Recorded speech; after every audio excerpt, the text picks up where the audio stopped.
खैबर पख्तूनख्वा में ईद की बुनियाद भी झूठ पर रख दी गई। गुज़िश्ता रोज शव्वाल का चांद का नजर आना मुमकिन ही नहीं था। वजीर साइंस और टेक्नोलॉजी फवाद चौधरी ने खैबर पख्तूनख्वा हुकूमत का आज ईद मनाने का फैसला नामुनासिब करार दे दिया। कहा जहालत का इलाज हकीम लुकमान के पास भी नहीं था। फैसले से जग हसाई हुई। दुनिया में तासुर गया कि जैसे झूठ को सरकारी सरपरस्ती हासिल हो गई। कहा लाउड स्पीकर को हलाल करते करते कई साल लग गए, चांद का मसला भी हल हो ही जाएगा। पाकिस्तान में भी आखिरी फतह इल्म और अक्ल की होगी।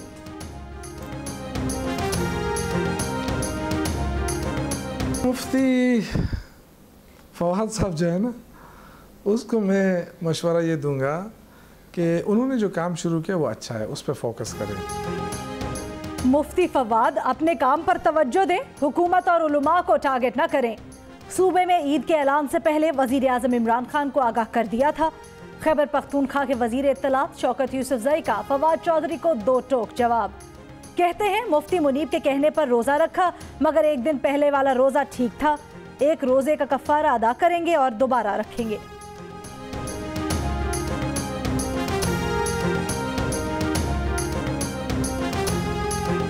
तब्दीली आई रे, जहालत लाई रे। नून लीग के ख्वाजा साद रफीक का पीटीआई हुकूमत पर तंज। कहा दो ईदें तो पहले भी होती रहीं, लेकिन सरकारी सतह पर दो ईदें मनाने की जहालत पीटीआई को नसीब हुई। केपी हुकूमत ने पहली बार 28 रोजों के बाद ईद मनाने का ऐलान कर डाला। रुयत हिलाल कमेटी और वजारत साइंस हैरान और परेशान है। 29वां रोजा हड़प करने के गुनाह का इख्तियार कहां से मिला?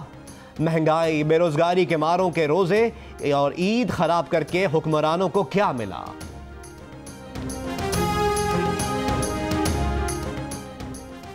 रुयत हिलाल कमेटी की असर नौ तश्कील की जरूरत है। फिरदौस आशिकावान मैदान में कूद पड़ी। कहती है रुयत हिलाल कमेटी को खैबर पख्तूनख्वा से आने वाली शहादतों को भी देखना चाहिए। अगले साल कोशिश होगी मुल्क में एक ईद हो। साइंस और टेक्नोलॉजी से भी मदद लेंगे। ख्वाहिश थी शहबाज शरीफ साहब ईद पाकिस्तान में अवाम के साथ मनाते।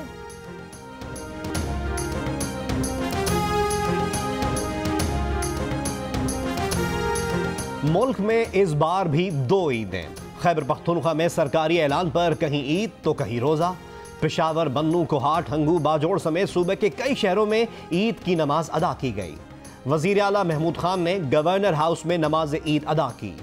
पेशावर की 40 से जायद मसाजिद, जबकि हजारा डिवीजन और वजीर आला के अपने जिले स्वात की बेशतर मसाजिद में नमाज ईद कल अदा की जाएगी।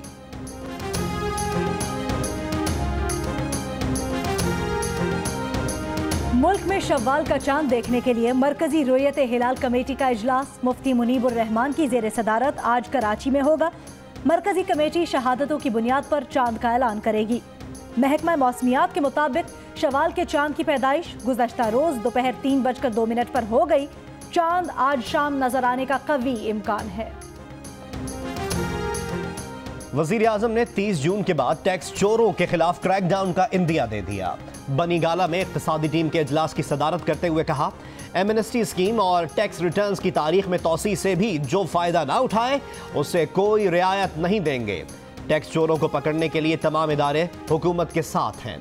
इजलास में चेयरमैन FBR की एमनेस्टी स्कीम पर अब तक होने वाली पेशरफ्त पर ब्रीफिंग। विफाकी बजट पर मुशावरत।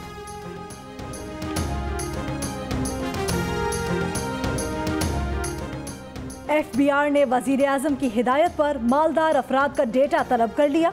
चीफ कमिश्नर्स को मुरासला भेज दिया गया। 5 लाख रुपए के बैंक अकाउंट होल्डर्स की तफसीलात तलब।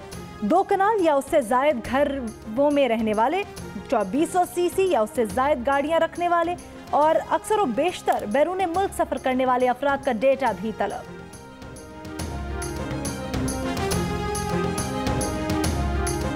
शहबाज शरीफ 8 जून को लंदन से पाकिस्तान पहुंचेंगे। लंदन में उनका 7 जून को मेडिकल चेकअप होगा।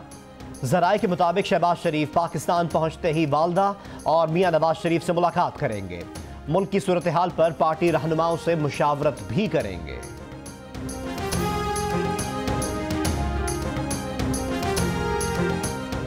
मुस्लिम लीग नून के रहनुमाओं का नवाज शरीफ से इजहार यकजहती के लिए कोच लखपत जेल के बाहर ईद की नमाज अदा करने का ऐलान।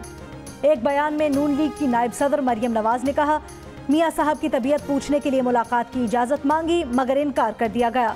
जो बेटी को मिलने की इजाज़त ना दें उनसे बड़ा जालिम कौन होगा। जाली और सियासी मुकदमों में कैद नवाज शरीफ की सेहत को खतरा लाहक है।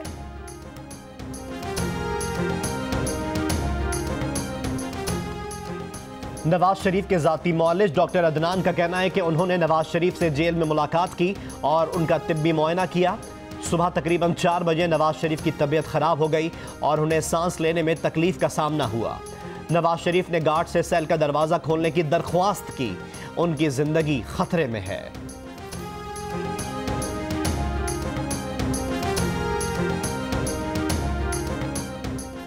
कायदे हिस्ब इख्तलाफ शहबाज शरीफ की ईद उल फितर पर कौम को मुबारकबाद। कहा मुश्किल माशी सूरत हाल और महंगाई ने हम वतनों की खुशियां फीकी कर दी। सियासी असीरों को मुल्क कौम की खिदमत और ईमानदारी पर शाबाश मिलनी चाहिए। सियासी इंतकाम की बुनियाद पर उनकी सजा की स्याह रात जल्द खत्म होगी। रमजान और ईद की खुशियां छीनने वालों को इस्लामी तारीख का मुताला करना चाहिए। बच्चे बड़े सभी ईद की तैयारियों में मगन। बाजारों में खरीदारी करने वालों का रश। रेडीमेड कपड़ों की मांग में इजाफा। किसी को मैचिंग जूतों और ज्वेलरी की तलाश तो कोई पार्लर जाने के लिए तैयार। शहरियों को दुकानदारों से मुंह मांगे दाम वसूल करने की शिकायत। दुकानदारों को भाव-ताव करने के भी फुर्सत नहीं।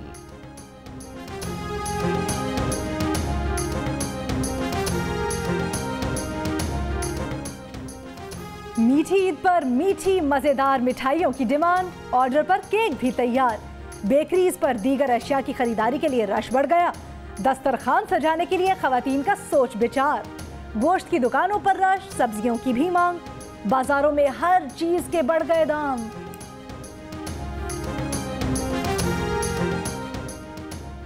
इस्लामाबाद बार काउंसिल ने जस्टिस काजी फाइज ईसा के हक में करारदाद मंजूर कर ली। उनके खिलाफ दायर रेफरेंस फौरी वापस लेने का मुतालबा। इस्लामाबाद बार काउंसिल के एलामिये में कहा गया है कि मुअज़्ज़िज़ जजेस के खिलाफ रेफरेंसेस दायर करके दबाव में लाने की कोशिश की जा रही है।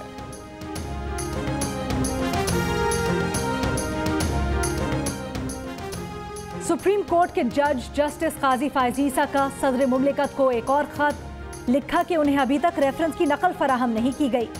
इल्जाम लंदन की 3 जायदादों के बारे में है जो बीवी और बच्चों के नाम है।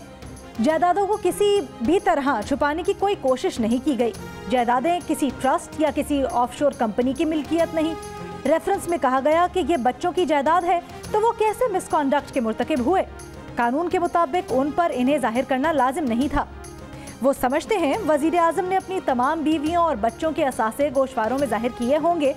अगर काबिल इज्जत वजीर आजम ने ऐसा नहीं किया तो वजीर आजम को रेफरेंस दाखिल करने के लिए एडवाइस नहीं जारी करनी थी।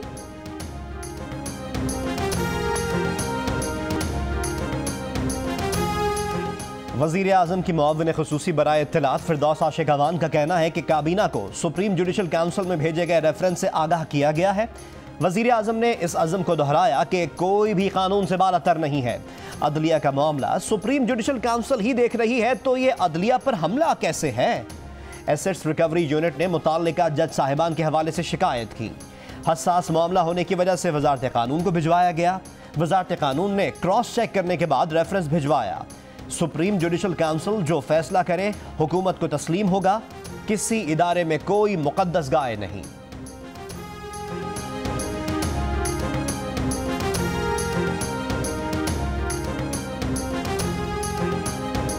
गुलूकार अली जफर की वालिदा डॉक्टर कवल अमीन होम इकोनॉमिक्स यूनिवर्सिटी की वाइस चांसलर तैनात। कवल अमीन पंजाब यूनिवर्सिटी के शोबा इंफॉर्मेशन मैनेजमेंट की प्रोफेसर हैं। उनके कौमी और बैनुल अक़वामी जराइद में 100 तहकीकी मुकालाजात शाये हो चुके हैं।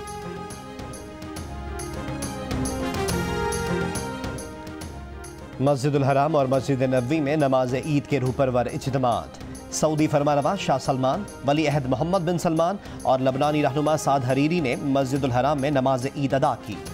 मुत्तहिदा अरब अमारात समेत खलीजी रियासतों में ईद उल फितर आज मनाई जा रही है। अबू धाबी की शेख ज़ैद मस्जिद में ईद की नमाज का इज्तिमा। अफगानिस्तान, कनाडा, यूरोप और अमेरिका में मुस्लिम कम्युनिटी की अक्सरियत ईद मना रही है। पाकिस्तान क्रिकेट टीम के खिलाड़ियों की जानिब से कौम को ईद की मुबारकबाद। कौमी टीम ने नॉटिंगम में ईद की नमाज अदा की, गले मिले और एक दूसरे को ईद की मुबारकबाद दी। एक पैगाम में शोएब मलिक ने कहा, ईद मुबारक दोस्तों, हमेशा खुश और आबाद रहें। और कौन चलेगा जीत की चाल, किसकी होगी हर कोशिश नाकाम।